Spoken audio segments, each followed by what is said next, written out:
హైదరాబాద్ లో కన్సల్టేషన్ మరియు 3,500 రూపాయల colour Doppler test Avis hospitals లో ఉచితంగా పొందండి. నమస్తే, వెల్కమ్ టు సుమన్ టీవీ. మరి రజనీ రామ గారు ఏమంటున్నారో మేడంతో మాట్లాడదాం. మరి family counsellor and motivational speaker and public speaker Rajani Rama గారు మనతో పాటు స్టూడియోలో ఉన్నారు. మేడంతో మాట్లాడదాం. నమస్తే మ్యామ్. నమస్తే మ్యామ్, మ్యారేజ్ అయిన కపుల్స్ అంటే ఈ మధ్య కాలంలో చూసుకుంటే కొంతమందిని ఏంటంటే మ్యారేజ్ అయిన కొంతకాలం వరకు ఇంట్రెస్ట్ లేదు అనే ఒక టాపిక్ వస్తుంది. నీ మీద నాకు ఇంట్రెస్ట్ లేదు అని భర్త భార్యతో అంటాడు, భార్య భర్తతో కూడా అనే సందర్భం ఉంది. ఇంట్రెస్ట్ లేదు అంతా, ఇంతకుముందు చాలా హ్యాపీగా మాట్లాడుకున్నాము, కలిసాము, అంటే పెళ్లికి ముందు కలవడం, ఇట్లా మాట్లాడుకోవడం. కానీ ఇప్పుడు ఏంటంటే ఇంట్రెస్ట్ పోయింది. కూర్చొని మన ఇద్దరు ఎంతసేపు కూర్చొని మాట్లాడుకుంటాం, బోర్ కొట్టేస్తుంది అంటారు కొంతమంది. చాలా మంది రోజు నీ ముఖం ఏం చూడాలి, నాకు బోర్ అనిపిస్తుంది అనేసి హస్బెండ్ కూడా నవ్వుతూ అనొచ్చు, సీరియస్ గా కూడా అనొచ్చు, అదే వైఫ్ కూడా అనొచ్చు కూడా. అంటే ఈ ఇంట్రెస్ట్ లేకపోవడం అనేది అసలు ఈ కాన్సెప్ట్ ఎందుకు వస్తుంది మేడం? అసలు ఆ థాట్ ఎందుకు వస్తుంది అసలు? ఇది అందరిలో జరగదు నవీన గారు, అందరిలో జరగదు. ఇప్పుడు లవ్ మ్యారేజ్ అయినా అరేంజ్డ్ మ్యారేజ్ అయినా ఈ కాలంలో అయినా ఆ కాలంలో అయినా మీరు అన్నది జరిగింది, జరుగుతుంది. ఈ బోర్ అనేది, అయిష్టత అనేది, నిరాసక్తత అనేది ఎప్పుడూ ఉంది. అది ఏ కాలంలోనైనా ఉంది. ఏంటంటే వీళ్ళకి వాళ్ళ యొక్క మనస్తత్వం. ఇప్పుడు కొంతమంది హుషారుగా, ఉత్సాహంగా, ఎప్పటికప్పుడు కొత్తగా ఉండడానికి ట్రై చేస్తారు. వాళ్ళ జీవితాలు ఉల్లాసంగా, ఉత్సాహంగా బాగానే ముందుకు వెళ్తూ ఉంటాయి. కొంతమంది డే 1 నుంచి కూడా ఏంటంటే అమ్మాయ పెళ్ళి అయిపోయింది, అబ్బాయ ఇంట్లో దాన్ని పడేసాం అంటే, ఇప్పటి వరకు లవ్ చేసుకున్నాము, డెస్టినేషన్ ఏంటి, ఎండ్ పెళ్ళి, అంతే కదా. అమ్మాయ లవ్లో ఉన్నంత కాలం ఎన్నో జరుగుతాయి. పెళ్లి చేసుకుంటామా లేదా, వాళ్ళు వీళ్ళు ఒప్పుకుంటారా లేదా పెద్దవాళ్ళు, అదొకటి. ఒప్పుకున్న తర్వాత పెళ్ళి ఎప్పుడు పెడతారో, ఆ పెద్దవాళ్ళు మాటల్లో ఏమన్నా గొడవలు వస్తాయా, ఇలా ఎన్నో ఎన్నో పడి పడి పడి పెళ్ళి అవుతుంది. అమ్మాయి ఇంటికి వచ్చాము, అమ్మాయి దాని ఇంట్లో పడేసాం, పని అయిపోయింది. ఇది అవుతుందా లేదా అనుకున్నాము, పెళ్ళి అయిపోయింది. అమ్మాయి దాంతో గొడవలేదు అంటే పెళ్ళి ఎప్పుడు అని జనరల్గా అమ్మాయిలు అడుగుతూ ఉంటారు. కాబట్టి అప్పుడు ఇంట్లో పడేసాము అమ్మాయ అనుకుని వెళ్ళిపోతారు. ఆ రోజు నుంచి ఇంకా వాళ్ళకి ఏంటంటే ఒక సమస్యగా తీసుకున్నారనమాట. అంతేగా, నువ్వు ప్రేమించిన విషయాన్ని ఒక సమస్యగా తీసుకున్నప్పుడు మాత్రమే నువ్వు ఇలా ఫీల్ అవుతావు ఈ రోజున. లేకపోతే ఏం చేస్తావు, ఆ రోజు నుంచి కూడా ఇంకా కొత్త ఉత్సాహంతో కొత్త జీవితాన్ని మొదలు పెడతావు. కొత్త జీవితం ఉత్సాహంగా మొదలుపెట్టిన వాళ్ళతో గురించి మనం మాట్లాడుకోవద్దు. ఎవరైతే నేను చెప్పానో వాళ్ళ గురించి మాట్లాడుకుందాం. వాళ్ళ డే 1 నుంచి కూడా ఉత్సాహం ఉండదు. ఎందుకు, అయిపోయిందిగా. పెళ్లికి ముందు చక్కగా తిరిగారు, మాట్లాడుకున్నారు, నువ్వంతా మాట్లాడుకున్నారు, పెద్దవాళ్ళని ఒప్పించారు. అదంతా వాళ్ళు ఒక పెద్ద అడ్వెంచర్గా, ఒక కష్టంగా, పెద్ద ఇదిగా ఫీల్ అయ్యి ఆలోచించి అమ్మాయి అది గట్టెక్కేసాము, ఇంక ఇప్పుడు లైఫ్ అనేది వచ్చేసింది, ఇంకేమీ లేదనే ఒక మనశ్శాంతి అనైనా అనొచ్చు, లేకపోతే ఒక పెద్ద బర్డెన్, బాధ్యత తీరిపోయిందని అనుకోవచ్చు, ఇంకేం మాకు సమస్యలు రావు అనే భరోసా కావచ్చు. అంటే ఇద్దరిని అనుకోవచ్చా మేడం? లవ్ మ్యారేజ్ చేసుకునే వాళ్ళని, అరేంజ్ మ్యారేజ్ చేసుకునే వాళ్ళని అనుకోవచ్చా? ఎవరో తక్కువ కాదు. అరేంజ్డ్ మ్యారేజ్ అంటే ఆ భావాలు వేరే ఉంటాయి, చెప్తాను ఆగండి. ఇది లవ్ మ్యారేజ్ కదా, ఇంట్లో పడేస్తాడు. ఆ అమ్మాయి కూడా ఉద్యోగం అయితే చెరో బ్యాగ్ వేసుకుంటారు, బండి మీదో బైక్ మీదో వెళ్ళిపోతారు, చెరో విడిపోతారు, వచ్చినప్పుడు కలుస్తారు, వస్తారు. ఇంకా ఉత్సాహం ఉండదు.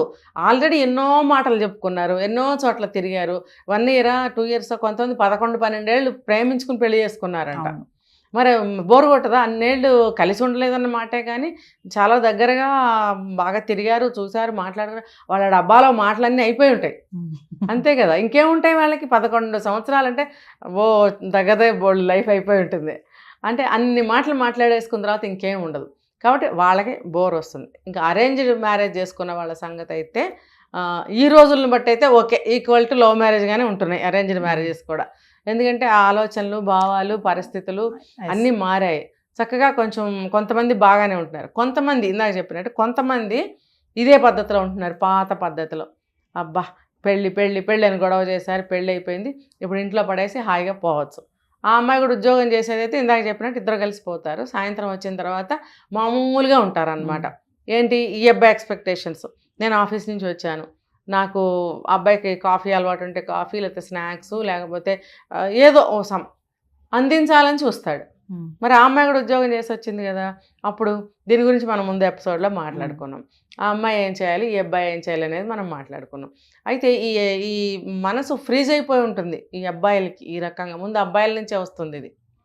అమ్మాయిలు లవ్ మ్యారేజ్ అయినా అరేంజ్డ్ మ్యారేజ్ అయినా కూడా కొంత ఉత్సాహంగానే ఉంటారు. పెళ్ళికి కానీ పెళ్ళి అయిన తర్వాత కానీ. ఈ మగవాళ్ళలోనే కొంచెం ఫ్రిజిడిటీ అనేది నేను చూస్తున్నాను. ఏంటంటే ఒక నిరాసక్తి తప్ప బోర్, మీరు అన్నట్టు బోర్ అనేది వాళ్ళ నోట్లోంచి వస్తుంది. బోర్ ఏంటి, లైఫ్ ఇదే కదా, దాన్ని మీరు క్రియేటివిటీగా మలుచుకుంటూ వెళ్ళాలి. ఎందుకంటే మేడం బోర్ అనేసి ఎందుకని చాలా మంది అంటారు, బోర్ ఇంటికి వెళ్తే ఏముంది ఇంట్లో అని జెంట్స్ చాలా మంది అంటారు ఈ మాట. అవును, అంటే ఈ మహిళలు కూడా అంటున్నారు అనుకోండి, అవును. మనం వాళ్ళు తక్కువ అనొద్దు కూడా, అవును. బ్యాలెన్సింగ్ గా చెప్దాం. వాళ్ళు కూడా అంటున్నారు, జెంట్స్ ఎక్కువగా అంటారు ఇంటికి వెళ్తే ఏముంది బోరు, వెళ్దాంలే మెల్లగా. ఇద్దరికి వేరు వేరు బోర్లు తెలుసా. ఉమ్. ఈ అబ్బాయికి ఏమో ఇంటికి వెళ్తే అదే అన్నం, అదే కూర, అదే వాటరు, అదే పాలు, అదే పెరుగు అంటుంది. ఈ అమ్మాయి ఏంటంటే అబ్బా నేను ఇంటికి వెళ్ళగానే మళ్ళీ వండాలి, మళ్ళీ పెట్టాలి. ఈ డిఫరెన్స్గా ఉంటుంది వీళ్ళిద్దరి మధ్యన ఉన్నటువంటి ఈ యొక్క బోర్ అనేది. కాబట్టి ఇద్దరికీ బోరే. అందుకని ఇద్దరు కలిసి వెళ్దామా అంటే వెళ్దామా అనుకుంటే ముఖంలో అబ్బో మతాబులు వెలిగిపోతాయి. పని ఉండదుగా, ఆ అబ్బాయికి ఏమో ఇది తినక్కర్లేదుగా, రోడ్ ఎక్కేస్తే రకరకాలు దొరికేస్తాయి. ట్విస్ట్ ఉంది మేడం, చాలా చాలా ఉంది. మరి అదే కదా, ఇద్దరికి బోర్ ఒకటే విషయంలో కొడుతుందా ఏంటి? ఏం కాదు, ఆ అమ్మాయి బోర్ వేరే ఉంటుంది. ఇప్పుడు మనకైనా చూడండి, ఎప్పుడైనా బయట తిరిగి అలసిపోయి ఇంటికి వెళ్ళంగానే అబ్బా ఇప్పుడు కిచెన్లోకి వెళ్ళి పొయ్యి ఎక్కించాలి, ఏమున్నాయో ఏం లేదు, కూరగాయలు, చెయ్యి నొప్పి పెడుతుంది, కాలు నొప్పి ఉంది, కళ్ళు వాలిపోతున్నాయని ఆడవాళ్ళకి అనిపిస్తుంది. మగవాళ్ళకి ఏంటంటే అబ్బా హాయిగా ఇంత తిరిగాం కదా, ఎక్కడన్నా డిన్నర్ చేసేస్తే బాగుంటుంది అని మగవాళ్ళకి ఉంటుంది. లేదు ఇంకోటి కూడా, అబ్బా ఇప్పుడు ఇంటికి వెళ్ళిన తర్వాత మామిడి ఏదైనా వేడివేడిగా కమ్మగా వండి పెడితే బాగుండని ఎక్స్పెక్ట్ చేస్తాడు. ఆ అమ్మాయి అలా అనుకుంటుంది. మరి అది అక్కడ కూడా వస్తుంది. కాబట్టి ఈ బోర్ అనేది ఇన్ని రకాలుగా ఉంటుంది. ఇంకొకటి అంటే సెక్షువల్ గా కూడా మాట్లాడుకుంటే చాలా మందికి హస్బెండ్స్ కి ఈ విషయంలో కూడా ఇంట్రెస్ట్ ఉండదు. కొద్ది రోజులు అయ్యాక, మనం అనుకున్నట్టు ఒక 7 సంవత్సరాలు అనుకుందాం, 7 years అయ్యాక అదొక ఇంకా ఇంట్రెస్ట్ అనిపించదు.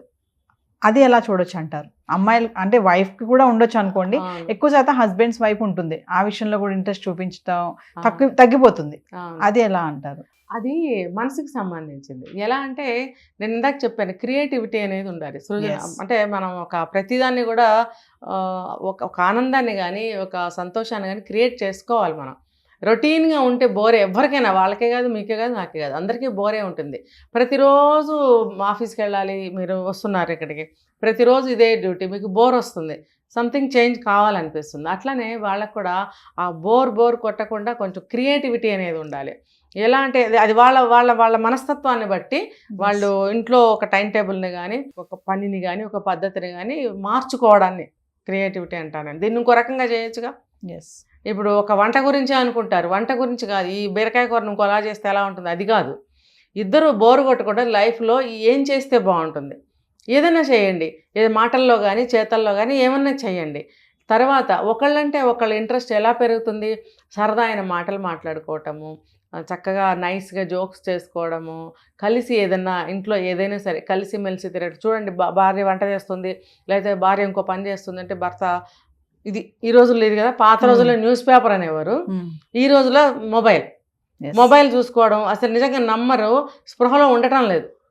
పక్కన మనుషులు పెద్ద గోల చేసుకుంటూ వెళ్తున్నా వాళ్ళకి అసలు వినపడదు, కనపడదు, అంతలా మునిగిపోతున్నారు. మరి అలాంటప్పుడు ఇష్టత పెరుగుతుందా, కోపం పెరుగుతుందా చెప్పండి మీరు? పిలిచినా వాళ్ళకి వినపడదు. అక్కడ పొయ్యి దగ్గర చెయ్యి కాలి కెవమని కేకపెట్టినా అతనికి వినపడదు, వినపడినా ఉందిలే అనుకుంటాడు. అప్పుడు ఆ అమ్మాయికి ఒళ్ళు మండిపోతుంది. అప్పుడు ఇష్టం వస్తుందా, కోపం వస్తుందా? అంటే ఇవి చెప్పడానికి సిల్లీగా ఉన్నా జరుగుతాయా లేదా? ప్రతి ఒక్క ఇంట్లో జరుగుతాయి, పట్టించుకోడు. అలాగే ప్రతి ఒక్క విషయం అనమాట, కోపతాపాలు పెరగటం వల్ల కూడా వీళ్ళకి ఇంట్రెస్ట్ తగ్గుతుంది. అందుకని ఏం చేయాలి, ఉల్లాసంగా ఉత్సాహంగా ఉండటానికి క్రియేటివిటీగా ప్రతిదాన్ని కూడా చేంజ్ చేసుకుంటూ, ఇదే పద్ధతిలో కాకుండా ఇంకో పద్ధతిలో, ఇప్పుడు ఈరోజు ఉంది, సాటర్డే సండే మాత్రమే మనం బయటకు వెళ్ళి పనులు చేసుకురావాలి, మనకి ఖాళీ ఉంటుంది అని అనుకోకుండా వచ్చారనుకోండి ఆఫీస్ నుంచి, ఒక 1 hour కొంచెం బయటకు వెళ్ళి రావచ్చు, వెళ్ళి ఏదైనా కావాల్సిన కొని తెచ్చుకోవచ్చు. అప్పుడు ఏమవుతుంది, మైండ్ ఫ్రెష్ అవుతుంది. అప్పుడు మనకి చిన్నగా ఏదన్నా తయారు చేసుకుని తినచ్చు. ఓన్లీ వైఫ్ అండ్ హస్బెండ్ ఉంటే, పిల్లలు ఉంటే దానికి వేరే ఉంది. ఇప్పుడు ఈ రకంగా ప్రతిదీ మనం నూతనంగా ఆలోచించి, కొత్తగా ఆలోచించి, దానికి ఎలా చేంజ్ చేసుకుంటూ మనం వర్క్ చేసుకుంటే అదే పనిని మనకి హ్యాపీ ఉంటుంది అనేది ఆలోచించాలి. తర్వాత మానసికంగా ఎంత దగ్గర అవుతున్నాము, మానసికంగా దగ్గర అవ్వాలంటే ఫిజికల్గా దగ్గర అవటం అనేది కూడా మెయిన్ పాయింటే. ఫిజికల్గా దగ్గర అవుతున్నాము అని అంటే మానసికంగా ఖచ్చితంగా దగ్గర అవుతారు. ఎందుకంటే రెండిటికి కూడా సంబంధం ఉంది. మనసుకి శరీరానికి చాలా అవినాభావ సంబంధం ఉంటుంది. కాబట్టి అది కూడా చాలా ఇంపార్టెంటే. కాబట్టి ఇంట్రెస్ట్ ఉందా లేదా అని అంటే, ఇంట్రెస్ట్ ఎందుకు లేదు? బోర్ ఎందుకు వచ్చింది? ఒకళ్ళకి కావాల్సినట్టు ఒకళ్ళు ఉండటం లేదు, లేకపోతే రొటీను. ఇవన్నీ వీటిని మార్చుకుంటూ ఉంటే మనసు కొంత ఉత్సాహంగా తేలిగ్గా ఉంటుంది. ఆ ఉత్సాహంలో దగ్గర అవ్వాలనిపిస్తుంది. దగ్గర అవ్వటం వల్ల మనసుకు ఎంతో సంతోషంగా ఉంటుంది. ఇది రెండిటికి సంబంధం.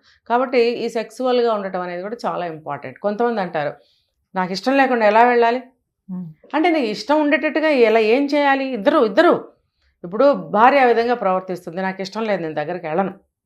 భర్త అలా మాట్లాడుతున్నాడు, ఆ విధంగా బిహేవ్ చేస్తున్నాడు, ఎలా దగ్గరికి వెళ్ళమంటారు? ఇది మనసుకు సంబంధించింది అని మాట్లాడే వాళ్ళు ఉన్నారు. అన్ని రోజుల్లోనూ ఉన్నారు, ఈ రోజుల్లో కాదు. అలా ఉన్నప్పుడు ఒకళ్ళ మీద ఒకళ్ళకి ఇష్టం పెరిగే పనులు చేయాలి, ఇద్దరు కలిసి చేసుకోవాలి, ఒకళ్ళ మీద ఒకళ్ళు ఇష్టం పెంచుకోవాలి.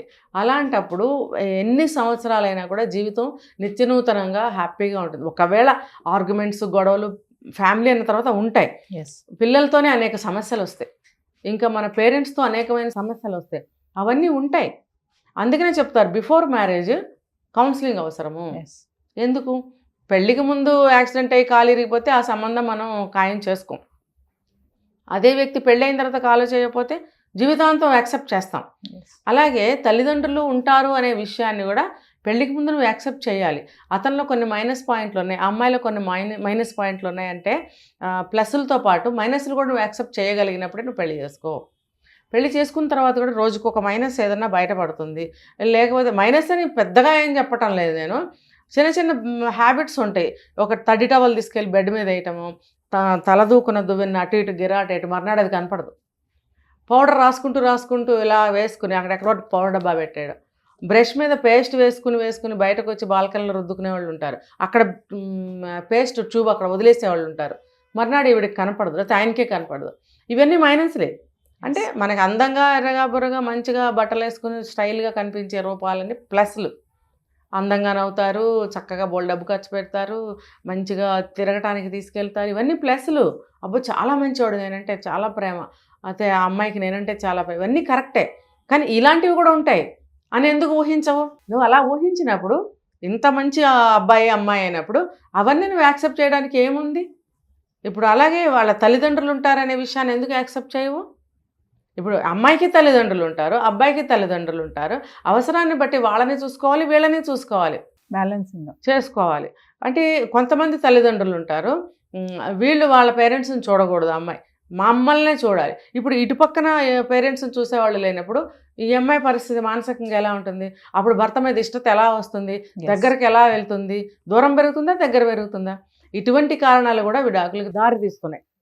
కాబట్టి మైనస్ని ప్లస్ని అన్నింటినీ యాక్సెప్ట్ చేస్తూ నిత్యనూతనంగా ఆలోచిస్తూ, అంటే ఏ రోజుకి ఆ రోజు కొత్తగా ఆలోచించాలి విషయాల్ని, సమస్యల్ని కూడా కొత్తగా పరిష్కరించుకుంటూ వెళ్ళాలి. ఇద్దరు సముదాయించుకోవాలి ఒకళ్ళనొకళ్ళు. ఇలా చేద్దాం, అవి బాధపడకు, దేనికైనా పరిష్కారం ఉంటుంది, బాధపడకు. సపోజ్ అప్పుల్లో ఉన్నారు, డబ్బు లేదు, ఏం పర్వాలేదులే, మనం ఆలోచిద్దాం ఆగు అని ఒక స్వాంతన మాటలు మాట్లాడితే కూడా మనసు శాంతిస్తుంది. ఆ లోపల ఒక సమస్యాత్మకమైనటువంటి ఆలోచనలు, బాధ ఏదైతే ఉందో అది తొలగిపోతుంది. ఇద్దరికీ కూడా, అమ్మాయికి అబ్బాయికి కూడా ఒక ధైర్యం వస్తుంది. ఏ విషయానికి ఏమీ లేకపోతే ఆ దూరం అలా పెరుగుతూ ఉంటుంది. ఇద్దరు కలిసి ఉండేది ఎందుకు? ఒకళ్ళ కష్టం ఒకళ్ళు చూసుకోవడానికే కదా. అప్పుడు మరి మన పాత్ర ఏంటి? అది ఇద్దరు కూడా ఆ పాత్రను గుర్తించినట్టయితే ఇలాంటి విడాకులు అనేవి జరగవు. 60-70 ఏళ్ళు కూడా కలిసే ఉంటారు. ఒక పాయింట్ చెప్తా, 60-70 ఏళ్ళ వరకు కలిసి ఉన్నా కూడా, అంటే 60-70 సంవత్సరాలు పెళ్ళి అయినా కూడా, అంటే వాళ్ళకి 80-90 ఉంటాయి వయసు, అప్పటి వరకు కలిసే ఉంటారు దెబ్బలాడుకుంటూనే. ఎందుకంటే ఇదే రీజన్, అది తెలుసుకోవాలి. ఇంకొకటి లాస్ట్ పాయింట్, ఎవరైతే ఇలా మన నైబర్స్ ఎవరైతే ఉంటారో మంచివాళ్ళు, నైబర్సే కదా చుట్టాలైనా సరే, మంచి వాళ్ళు ఎవరైతే ఉంటారో వాళ్ళతో మనం స్నేహం చేసినట్టయితే మనకున్న సమస్యలుగా కనపడవు. ఎందుకంటే పాజిటివ్. ఇప్పుడు వాళ్ళ ఇంట్లో విషయాలు కూడా మనకు తెలుస్తూ ఉంటాయి. వాళ్ళు ఎలా వాటిని క్రాస్ చేయగలిగారు, ఎలా మీట్ అవ్వగలిగారు అనేది మనం తెలుసుకోవాలి. మన పెద్దలు ఉంటారు, లేకపోతే ఫ్రెండ్స్లోనే పెద్దవాళ్ళు ఉంటారు, వాళ్ళతో స్నేహం చేయండి. చేసినప్పుడు అవన్నీ మనకు తెలుస్తాయి. వాళ్ళ సమస్య ముందు మనది చాలా చిన్నదై ఉండొచ్చు, మనకి సలహా దొరుకుతుంది, వాళ్ళ మార్గం దొరుకుతుంది. అది అసలు ఎవ్వరూ కూడా నైబర్స్తో తలుపులు వేసుకుంటారండి. మాట్లాడే ప్రయత్నం చేసినా కూడా ఇంత కూడా దగ్గరికి రానివ్వరు. అంటే ఎందుకు అని అంటే వాళ్ళ ఇంట్లో విషయాలు బయటపడతాయేమో అని చెప్పి వాళ్ళు తలుపులు వేసుకుంటారు. అలా చేయకూడదు. ఉంటే చెప్పకండి, చక్కగా కలిసిమెలిసి మిగతా విషయాలు మాట్లాడుకోవడానికి ఏముంది? లేదు, మావి మీవి బాగా కొన్నాళ్ళ పాటు కలిసి ఉన్నప్పుడు ఒక అటాచ్మెంట్ ఏర్పడుతుంది, ఆ చనువు ఏర్పడుతుంది. చిన్నగా ఏమైనా సమస్యలు కూడా చెప్పుకునేంత చనువు ఉంటుంది వాళ్ళ మధ్యన. ఒక స్నేహమే ఒక బంధంగా మారుతుందండి. అది ఎవరు గుర్తించరు. స్నేహబంధం ఈ సృష్టిలో చాలా బలమైనది, చాలా గొప్పది స్నేహబంధం అనేది. కానీ ఆ స్నేహానికి ఎవరు కూడా విలువ ఇవ్వటం లేదు, స్థానం ఇవ్వటం లేదు. అది తెలుసుకోగలిగితే ఈ కుటుంబాల్లో గొడవలు కూడా చాలా తగ్గుతాయి. ఎలా తయారైందంటే వాళ్ళ మీద వీళ్ళ మీద చెప్పుకుని అది చెడు మాటల్ని చాడీలుగా సృష్టించి చెప్పడం అనేది జరుగుతుందే తప్ప స్నేహాన్ని గట్టి చేసుకుందాము, కలిసిమెలిసి ఉందాము, కష్టసుఖాలు పంచుకుందాము అనేది ధోరణి లేదు. అలాంటిది కనుక ఉన్నట్టయితే ఇలా ఈ విడాకులు కూడా చాలా తగ్గుతాయి. Thank you.